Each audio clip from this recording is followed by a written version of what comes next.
she was a man and I married a man. I said, I think there's something wrong with me. And I'm like, oh God, here it comes. I thought she was going to leave me. I was so scared that she might wake up the next morning and think, this is not for me. Even from the start, she was never really like a blokey bloke. There's been a connection from that very, very first moment we met at one of my gigs. I remember seeing someone walk from the front to the back where the merch section is, and I was just like, who's that? Yeah, I fancied her straight away because, I mean, have you seen her? But I just remember seeing this person that was just so different to everybody else. 8 months from when we met to when we got married, it's not a long time for some people. When you meet the person that you feel like you were meant to meet, things change. I was starting to question my gender identity more. I always have this pattern of pushing it right down to the bottom. It was starting to come to the surface. I suppose there were kind of signs that Eva was trans quite early on in our relationship. Like she was getting more into makeup, things like that. I even thought, well, maybe I'm gay, you know, maybe I just have a drag persona, maybe I just like cross-dressing, whatever.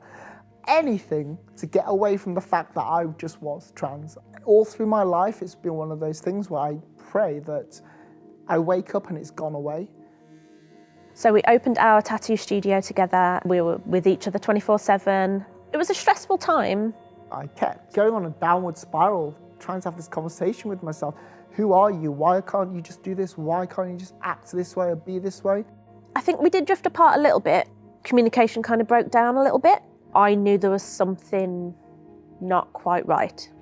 I finally found the courage to approach it. I literally just said to her, I need to have a chat with you later tonight. And I was sat behind my drum kit just thinking, today's the day then, huh?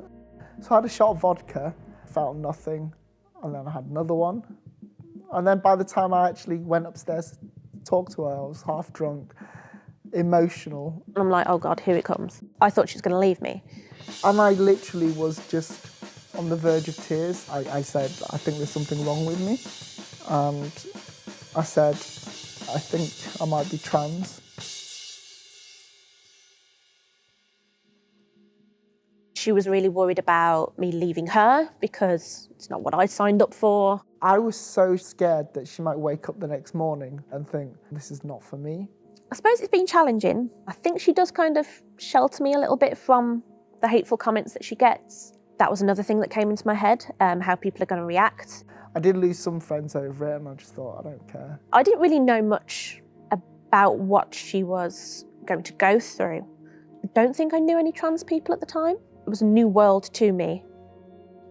The first surgery that she had was facial feminization surgery. And that was like one of the first big operation that I saw her go through. She had this confidence. This last one was the voice pitch change. It means she doesn't get misgendered on the phone. She doesn't get misgendered talking to me in the street. And then he. Having people judge us, judge me and Pip for accepting me, I guess. It should have been a time of anger, confusion, I guess, certainly for most people.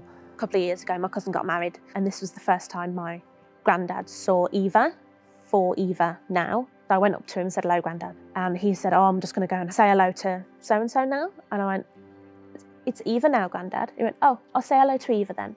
And he literally walked up to her, hugged her, kissed her on the cheek like he would with any female in the family. If he can do it, why can't anyone else?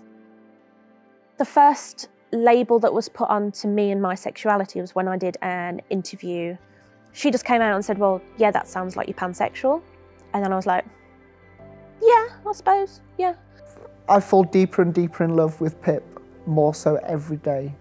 She knows me and I know her, and it's brought us closer together. I don't think if you weren't with me, you wouldn't have come out when you did. And even when I came to the conclusion I am trans, couldn't even think it, couldn't even say it out loud. Putting a label on it is a hard thing to do.